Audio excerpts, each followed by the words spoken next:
ഈ ബാലേന്ദ്രൻ ചുള്ളിക്കാട് ഒരു പൊങ്ങച്ചക്കാരനാണ്. അങ്ങേർക്ക് ഒരിടത്ത് ഇരിപ്പറയ്ക്കത്തില്ല. നല്ലൊരു കവിയായിരുന്നു.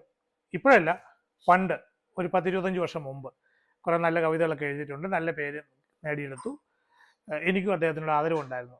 കവിത എഴുതി ഒരു ലെവലിൽ എത്തിക്കഴിഞ്ഞപ്പോൾ ഉണ്ടല്ലോ, ഒരുപാട് അവാർഡൊക്കെ കിട്ടിക്കഴിഞ്ഞപ്പോഴത്തേക്കും പുള്ളി പിന്നെ നിലത്തൊന്നുമല്ല, ഒരു തൃശങ്കു സ്വർഗത്തിലാണ് പിന്നെ ജീവിക്കുന്നത്. എനിക്ക് ഇനിയും വേണം ആദരവ്, ഇനിയും കുറച്ചുകൂടെ ആദരവ് താ എന്ന് പുള്ളി ഡിമാൻഡ് ചെയ്യാൻ തുടങ്ങി. ഇവിടെ കൊടുക്കാൻ ആദരവില്ല. അപ്പോൾ പുള്ളി എന്ത് ചെയ്തു? സിനിമ ഫീൽഡിലോട്ട് ഇറങ്ങി, സീരിയൽ ഫീൽഡിലോട്ട് ഇറങ്ങി. പുള്ളിയുടെ അഭിനയം കണ്ടു കഴിഞ്ഞാൽ ഉണ്ടല്ലോ, ഒരു 18 വയസ്സുള്ള ചില പിള്ളേർ വന്ന് അഭിനയിച്ചാൽ പുള്ളി ഇത് നന്നായിട്ട് അഭിനയിക്കും. അങ്ങനെ സിനിമയിലും സീരിയലിലും ഇയാൾ ഫെയിലായി. പുള്ളി പുതിയ നമ്പരുമായിട്ട് ഇറങ്ങിയിരിക്കുകയാണ്. എൻ്റെ കവിതകളൊന്നും പാഠപുസ്തകങ്ങൾ ഇനി വേണ്ട, അതവിടുന്ന് മാറ്റം ചെയ്യണം എന്ന് പറഞ്ഞുകൊണ്ട്. ചുള്ളിക്കാരനുണ്ടല്ലോ ഇപ്പോൾ ഒരു ചങ്ങമ്പുഴയാകണമെന്നാണ് ഒരാഗ്രഹം. എഴുത്തച്ഛനാകണമെന്ന് ആഗ്രഹം ഉണ്ടോ എന്ന് എനിക്കറിയില്ല. പുള്ളി നെരൂദയുടെ ഒരു വലിയ ലോകപ്രശസ്തമായ ഒരു പ്രേമകാവ്യം പുള്ളി മലയാളത്തിലേക്ക് ട്രാൻസ്ലേറ്റ് ചെയ്ത് കൊളമാക്കി എന്ന് പറഞ്ഞാണല്ലോ, നിങ്ങൾ ആ ട്രാൻസ്ലേഷൻ വായിച്ചു കഴിഞ്ഞാലേ മനസ്സിലാവുള്ളൂ.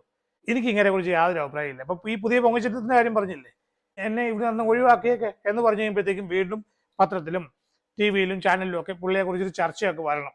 അപ്പോൾ വീണ്ടും കുറച്ചുകൂടെ സ്വർഗത്തിലെ കുറച്ചുകൂടെ ഹയർ ലെവലിലോട്ടേക്ക് പുള്ളി പോകാൻ പറ്റും. അതിന് വേണ്ടിയിട്ടുള്ള നമ്പരാണ്.